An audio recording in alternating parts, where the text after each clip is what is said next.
हाँ जी, 8th class वालों, अभी तक आपका रिजल्ट नहीं आया है और होपफुली आपका रिजल्ट जल्दी आ जाएगा। कई बच्चों का 25 को आ रहा है, कई बच्चों का 30 को आ रहा है, किसी का 31 को आ रहा है और कई होगा तो अप्रैल में भी आ रहा है, सुनने में आया है। चलो कोई नहीं, उसको हटाते हैं। जब आप 9th क्लास में आ जाएंगे तो आपने एक चीज अभी से देख ली होगी कि भाई बहुत ज्यादा आपको डराया जा रहा है, बहुत ज्यादा आपको डराया जा रहा है कि 9th का सिलेबस जो है वो टफ हो गया है। भाई कुछ भी टफ नहीं हुआ है, याद रखिएगा। आपका बहुत ही मुश्किल चैप्टर जो है इंप्रूवमेंट इन फूड रिसोर्सेस, और बहुत बोरिंग चैप्टर हुआ करता था, खत्म, टाटा बाय बाय, जा चुका है। सबसे लंबा चैप्टर था ये बुक का। अच्छा, अब आपसे क्या पूछता है कि भाई कौन कौन से चैप्टर्स आ रहे हैं। बायोलॉजी का बताऊंगा, फिजिक्स और केमिस्ट्री की वीडियो अगली बार बनाऊंगा और फॉलो करते रहिएगा उन वीडियोस को अपडेट लेने के लिए।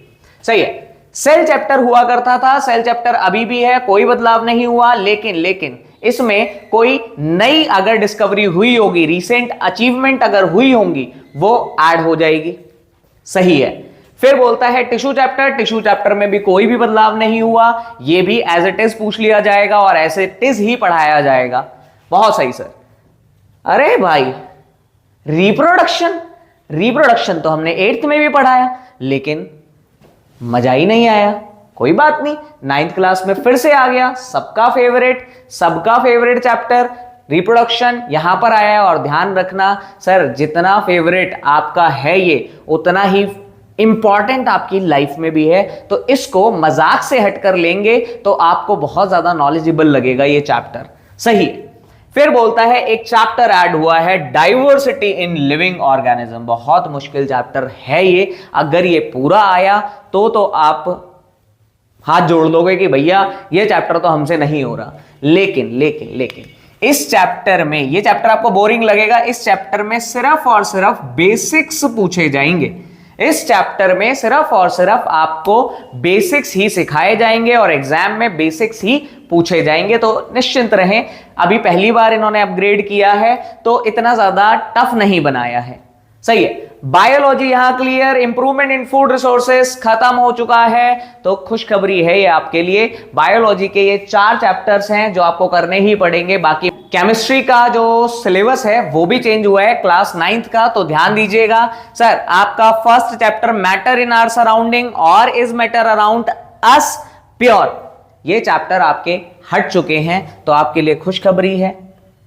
लेकिन मुझे ऐसा लगता है ये बहुत ही आसान चैप्टर थे, ये होने चाहिए थे आपके लिए ताकि आपको स्कोर दिला सके। खैर, सीबीएसई को कुछ और ही करना है। Exploring mixtures and their separations, इसी का मॉडिफाइड वर्जन है बेसिकली ये। Exploring mixtures and their separation first chapter रहने वाला है और वो इसी का मॉडिफाइड वर्जन है, एडवांस्ड है, जो आपको आना चाहिए। फिर इसके बाद एटम्स एंड मॉलिक्यूल चैप्टर पूरा आ रहा है, स्ट्रक्चर ऑफ एटम भी पूरा आ रहा है। तो ये चैप्टर्स तो है ही इंपॉर्टेंट, ये आपको पता भी होने चाहिए। अच्छा, नेचुरल फिनोमिना से एक चैप्टर ऐड कर दिया है, अर्थ एज अ सिस्टम, जिसमें आपको एनर्जी, मैटर एंड लाइफ के बारे में बताया जाएगा।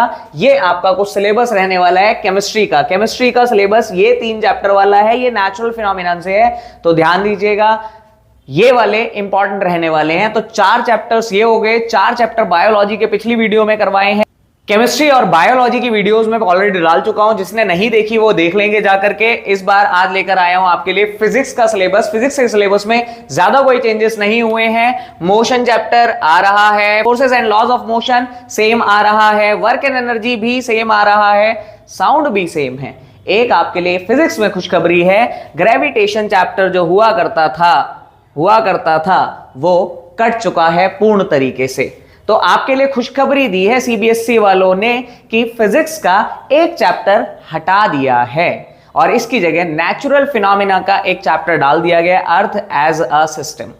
फिजिक्स का सिंपल सेम सिलेबस है, कोई बदलाव नहीं किया गया है, एक चैप्टर काट दिया गया है, आपके लिए चीजें आसान हो गई। लेकिन ये न्यूमेरिकल फोकस्ड रहेगा इस बार, तो न्यूमेरिकल को ध्यान से करिएगा, फॉर्मूले को ढंग से पढ़िएगा, याद करिएगा।